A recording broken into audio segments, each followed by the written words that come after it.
สวรรค์ยานลายเดือหวนที่เป็นกันแล้วนกข้ามาพาบ่เป็นไร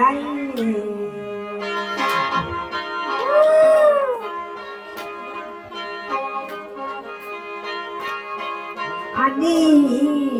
ที่ได้เด้อบ้านเมืองสวรรค์เลยขั้นแล้วนกข้ามันก็มาพามาให้เป็นพึ่งเพียงเดียว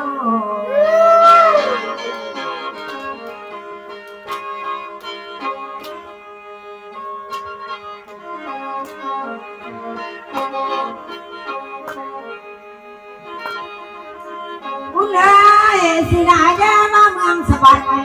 สิได้เจ้าใหญ่บ่ทันเวลา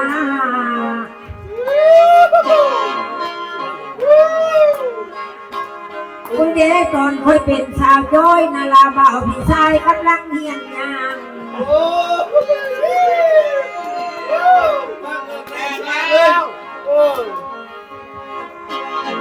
อันนี้แล้วสาวมาลับนี่นาลาเป็นแม่ฮักแม่ไม้จนค่อยเท่าแก่แล้วจะมาหาพ่อตัวเพี้ยน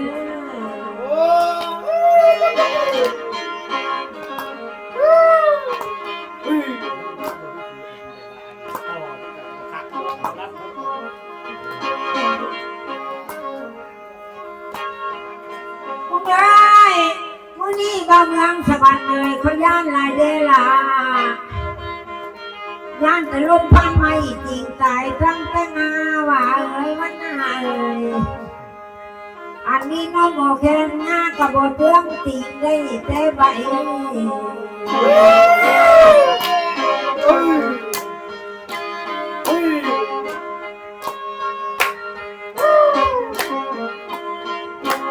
อันนี้น้องใส่ใจ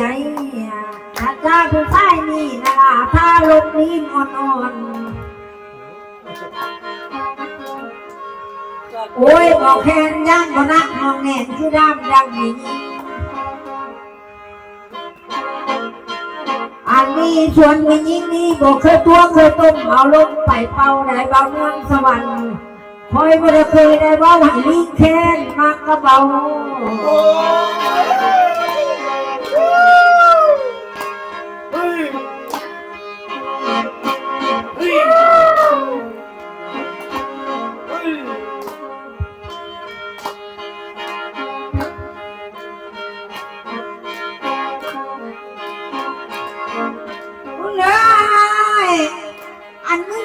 สาวมะลำที่บอกให้เจ๊เวลาสาวมะลำนี่เป็นแม่ห้างผัวห้างไว้นี่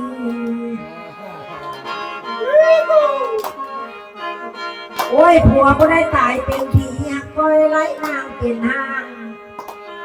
โอ้ยผัวบ่มีดีสร้างเส้นมีรถผัวเก่าห้างของเขาลงคุมกันยังห้างอยู่ป่าเราโอ้ยรถตายไปไหนมันยังอยู่หมดแล้วเขาลงคุมกันยังอยู่ป่าเราโอ้ยว่ากันไกลว่าไงอันผัวมาล่ำนี่มันดีไปค่าเมืองไทยประเทศต่างมันจังได้เอาเมียทางว่างไว้ปะปล่อยว่างให้เป็นห้าง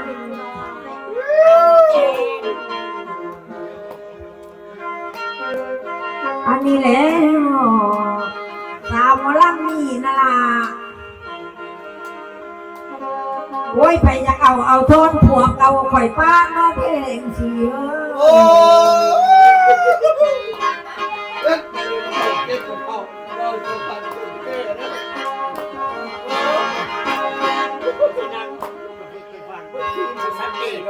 อุนายไปอยากเอาโทนผัวเก่าข่อยป้าขั้นบนขักข่อยก็ได้ซุ่มได้ล่ะขั้นบนผมค่อยได้จูบยังไปหูที่ไล่วัดถิ่นมาแก้เขาโอ้โหโอ้ขาดเสียงเลย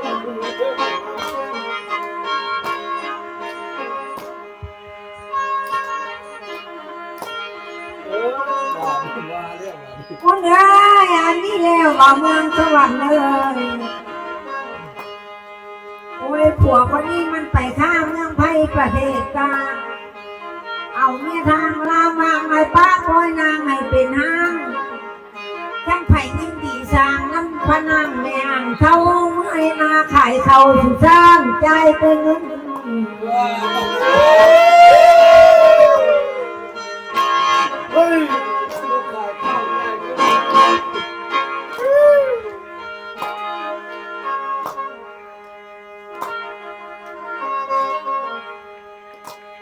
อันนี้แล้วว่าเมืองสวรรค์ฉันจะไรกับคอยนะล่ะอันเจ็บปันใดคอยสิขั้นในนาละขั้นบนใดคอยลูกไหมขั้นจะลูกบนใดคอยโจกขึ้นช่วย